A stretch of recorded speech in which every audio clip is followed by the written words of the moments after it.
Cerita Silat Online Channel mempersembahkan serial Pendekar Raja Wali Sakti, episode Manusia Bertopeng Hitam, bagian 1.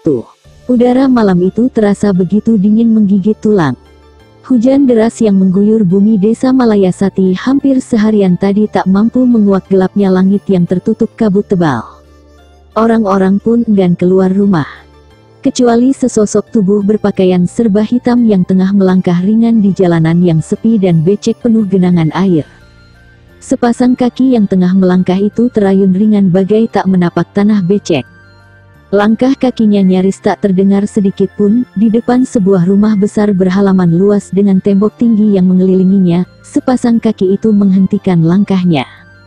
Tampak oleh si empunya sepasang kaki itu pintu pagar yang tertutup rapat.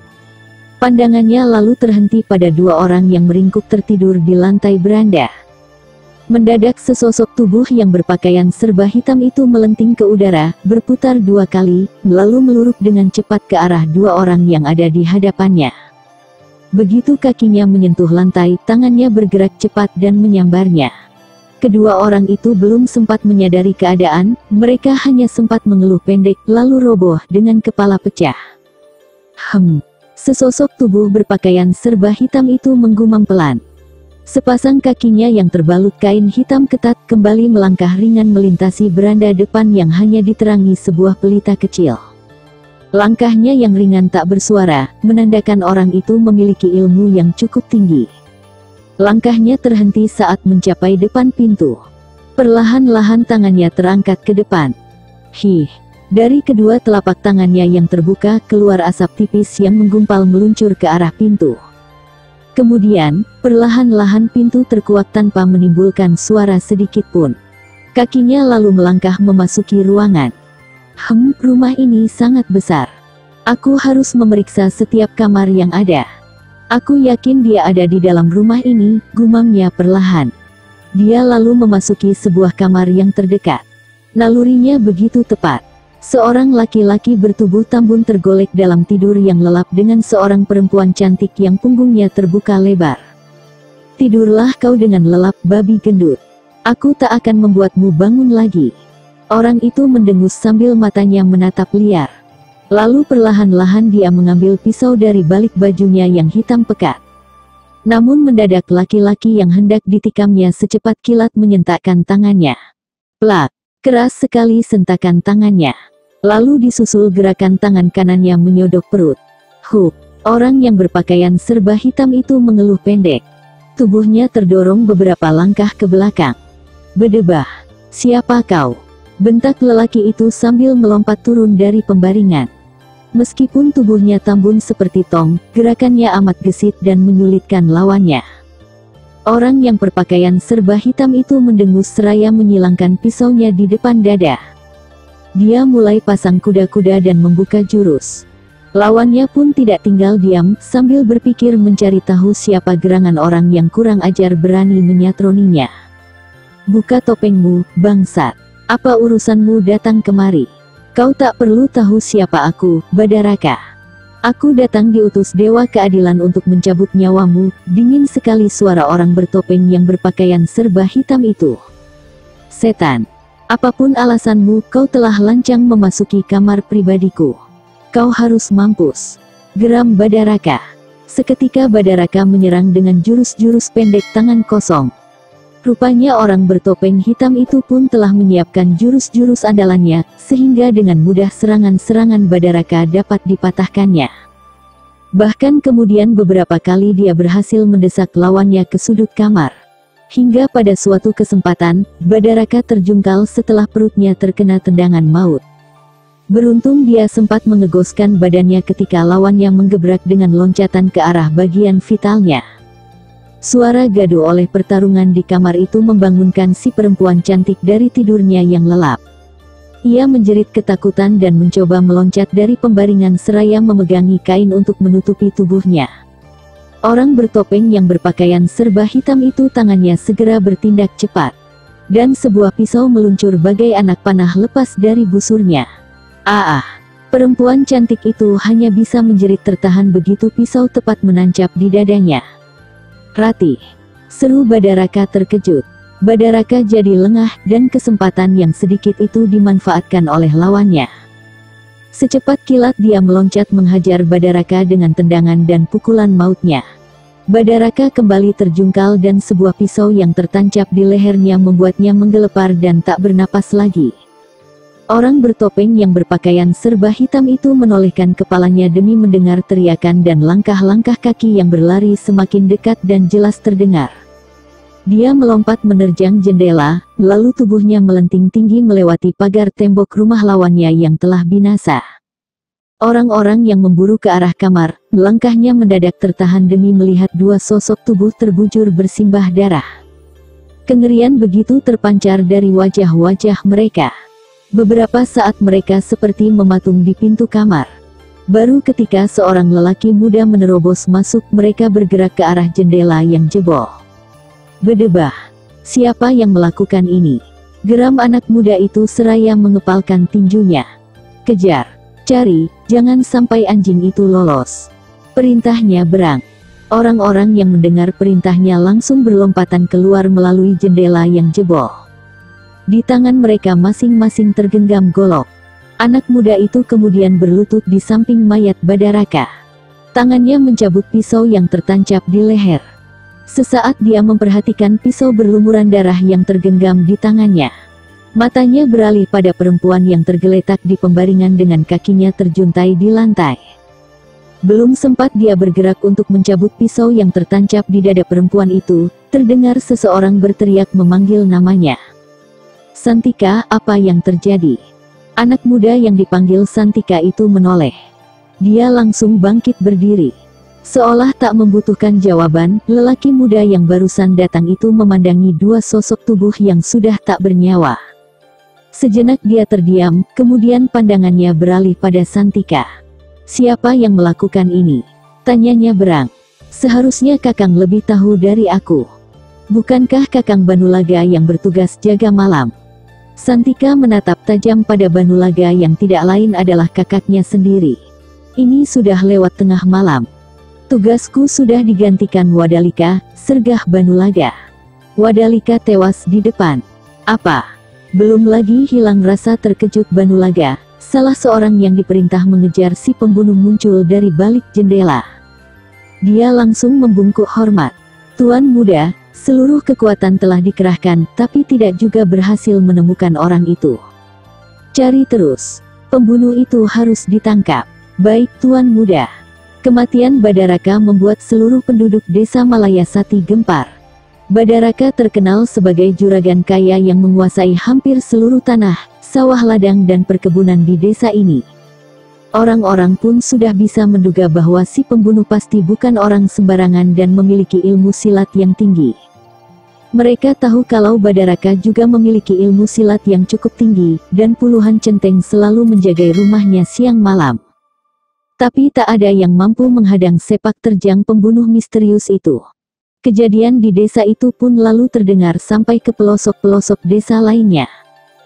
Kematian Badaraka membuat bekas lawan maupun kawannya memperhitungkan si pembunuh yang misterius itu. Tak terkecuali para penduduk yang mempunyai anak perempuan. Mereka tahu benar kalau Badaraka mata keranjang dan gemar memakan daun muda. Mereka dicekam ketakutan kalau si pembunuh malah lebih kejam dan bejat dari Badaraka. Apa kau sudah mengerahkan orang-orangmu untuk mencari pembunuh ayahmu? Tanya Widura, sahabat kental Badaraka yang juga tuan tanah dari desa Batu Jajar. Sudah, tapi orang-orangku kehilangan jejak. Aku menyesal sekali, seharusnya malam itu aku tahan ayahmu agar ia menginap di rumahku. Banulaga tersenyum masam. Dia tahu betul siapa Widura ini. Laki-laki setengah baya yang tak jauh beda dengan ayahnya. Laki-laki yang juga senang menyabung ayam, main perempuan dan menghamburkan uangnya di meja judi. Banulaga tahu kalau ayahnya baru pulang waktu larut malam dengan menggandeng seorang perempuan ke kamarnya. Dan hatinya benar-benar dibuat geram dan penasaran, karena ayahnya mati saat lugasnya baru saja digantikan oleh orang lain. Sudah hampir sore, aku harus kembali, kata Widura pamitan. Terima kasih atas kedatangan Paman Widura kemari, ucap Banulaga. Sama-sama. Kalau perlu apa-apa hubungi aku. Baik. Sekali lagi terima kasih, Paman. Banulaga mengiringi Widura sampai keluar pintu. Seorang laki-laki muda menyongsong sambil menuntun kuda. Widura segera melompat. Kedua orang itu langsung memacu kudanya masing-masing keluar halaman rumah besar itu. Banulaga menarik napas panjang.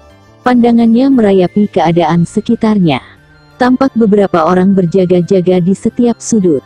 Banulaga memang telah menyuruh orang-orangnya untuk tetap waspada sekaligus mencari pembunuh ayahnya. Banulaga terkejut begitu membalikkan tubuhnya, tahu-tahu Santika sudah berdiri di ambang pintu. "Kemana saja kau?" tanya Banulaga. "Di dalam," sahut Santika sambil melangkah keluar. "Santika, mau kemana?" "Keluar," sahut Santika acuh. "Santika." Tapi Santika tetap saja berjalan keluar, menghampiri kudanya yang tertambat di pohon. Dalam sekejap saja dia sudah menggebah kudanya meninggalkan tempat itu. Anak setan. Banulaga hanya bisa mendengus kesal. Sejak kematian Badaraka, praktis semua kekuasaan dan kekayaan yang dimilikinya jatuh ke tangan Banulaga. Berbeda dengan adiknya, Santika, Banulaga mewarisi hampir semua sifat-sifat ayahnya. Buah memang jatuh tidak jauh dari pohonnya. Bukan hanya kegemaran pada perempuan-perempuan cantik, tapi tingkah polanya melebihi kekejaman ayahnya. "Badrun!" Banulaga berteriak keras. Orang yang dipanggil datang terbungkuk-bungkuk menghampiri Banulaga yang berdiri bertolak pinggang dengan congkak di depan pintu. "Ada apa, Tuan Muda?" tanya Badrun. "Tuan Muda, panggil aku Tuan Besar tahu," bentak Banulaga mendelik. "Maaf, Tuan Besar. Saya sering lupa," Badrun nyengir. "Sudah kau siapkan kuda?" Banulaga tak memperdulikannya lagi, dia terus saja melangkah melewati beranda. "Sudah, Tuan Besar," sahut Badrun mengiringi langkah majikannya. Banulaga menggumam kecil. Badrun buru-buru mendahului Banulaga. Dia mendekati seekor kuda putih berbadan tinggi besar dengan pelana bersulamkan benang emas. Lalu menuntun kuda itu ke arah tuannya. Seperti ingin memperlihatkan ilmu meringankan lubuhnya, Banulaga melompat ke atas punggung kudanya. Tangannya menarik tali kekang. Sekilas dia melirik Badrun yang masih berdiri di sampingnya. "Ambil kudamu, ikut aku," kata Banulaga. "Hendak kemana, Tuan Besar?" "Ikut. Jangan banyak omong." Banulaga setengah membentak. Iya. Baik, Tuan Besar." Badrun segera berlari kecil ke belakang rumah besar itu. Tidak lama kemudian dia kembali dengan menunggang seekor kuda hitam. Kedua kuda itu segera berpacu kencang meninggalkan halaman rumah. Dua orang penjaga pintu gerbang yang bersenjatakan golok segera membungkukkan badannya memberi hormat. Di sepanjang jalan desa, Banulaga mengendalikan kudanya dengan sikap angkuh. Tidak sedikit pun bibirnya menyunggingkan senyum. Juga tak mengangguk ketika penduduk di sepanjang jalan desa yang dilewatinya membungkukkan badannya. Banulaga menjentikkan jarinya seraya menghentikan laju kudanya. Matanya yang tajam menatap lurus pada sebuah rumah di antara lebatnya pepohonan.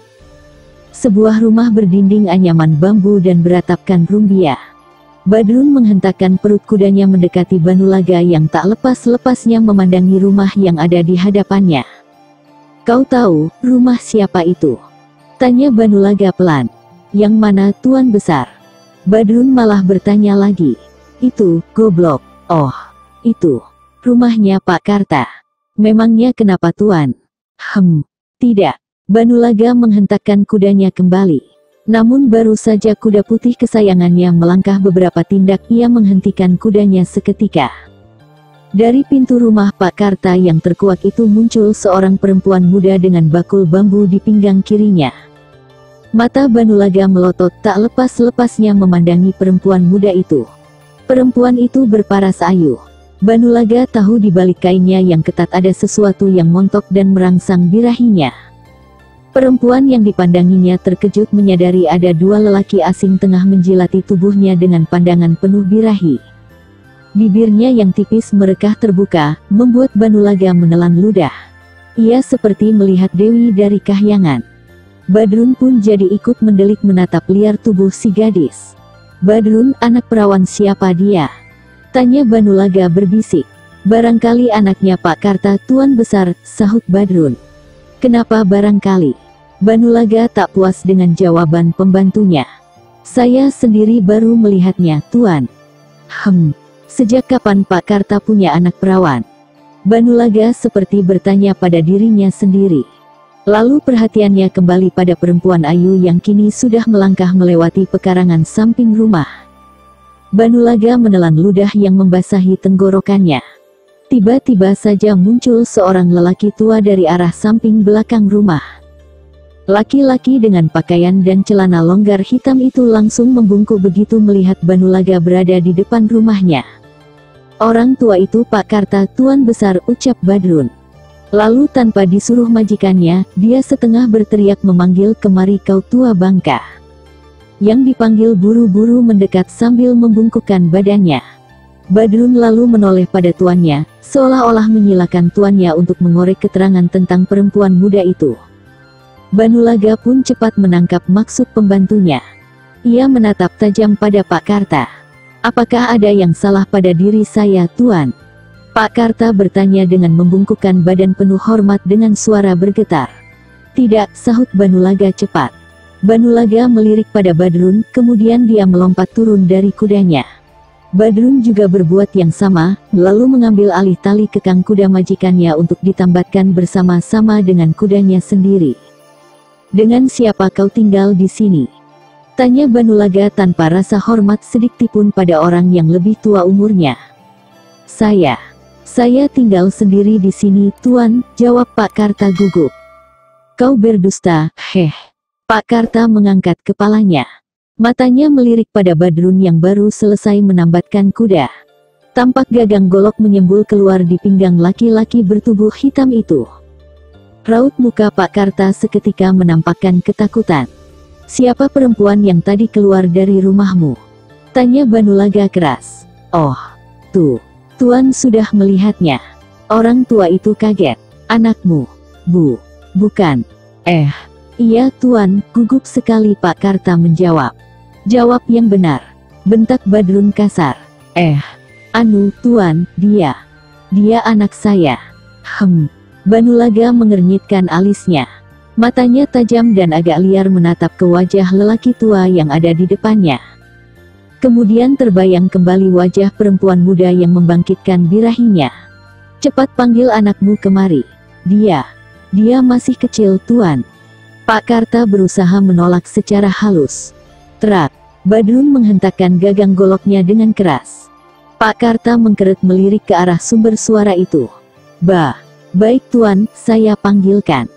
Banulaga sudah tak sabar, napasnya sudah naik turun tak karuan. Badrun pun tersenyum kecil menyaksikan tuannya salah tingkah. Tak lama kemudian mereka melihat Pak Karta dan anak perempuannya tengah berjalan menuju ke arahnya. Sampai Pak Karta dan perempuan muda itu berdiri di hadapannya, matanya tak berkedip merayapi keindahan dan kecantikan yang menggelorakan birahinya. Siapa namamu, gadis ayu? Tanya Banulaga tersenyum menyeringai. Mega Lembayung, sahut si perempuan datar. Nama yang cantik, secantik orangnya, desah Banulaga merayu. Terima kasih. Pak Karta, aku bermaksud memboyong putrimu, kata Banulaga tanpa basa-basi. Merah pada muka Mega Lembayung mendengar kata-kata itu. Sedangkan Pak Karta kebingungan mendengar permintaan yang sejak tadi ia cemaskan. Mega Lembayung lalu menatap tajam Banulaga. Hatinya penuh kemarahan dan kebencian. Tatapan matanya yang tajam mengagetkan Banulaga. Selama ini belum ada seorang pun yang berani menatap wajahnya sedemikian rupa, apalagi seorang perempuan. Banulaga meremehkan tatapan itu. Dia lalu melangkah menghampiri Mega Lembayung. Tangannya terulur hendak menjamah. Tapi baru saja tangannya bergerak, tiba-tiba Mega Lembayung menyentakkan tangannya. Begitu keras sentakan tangannya, hingga tubuhnya terdorong ke samping 2 langkah. Belum sempat Banulaga membalas, Mega Lembayung menyampok kakinya. Banulaga terpental dan jatuh terduduk di tanah. Badrun yang menyaksikan kejadian itu, langsung menghunus goloknya. Sementara Banulaga melompat bangkit berdiri. Bibirnya meringis menahan geram. Baru kali ini dia kena batunya. Gadis itu ternyata punya kepandaian yang tak bisa diremehkan. Perempuan laknat. Geram Banulaga, sengit Badrun, ringkus dia. Badrun meloncat tepat di hadapan perempuan muda itu. Pak Karta langsung mundur menjauh. Wajahnya pucat dan tubuhnya gemetaran. Kengeriannya makin bertambah manakala golok Badrun berkilat terkena sinar matahari. Sementara Mega Lembayung menyingsingkan kainnya hingga terlihat celana pangsinya. Bersambung ke Manusia Bertopeng Hitam bagian 2. Masih bersama cerita Silat Online Channel. Jangan lupa like and subscribe. Terima kasih.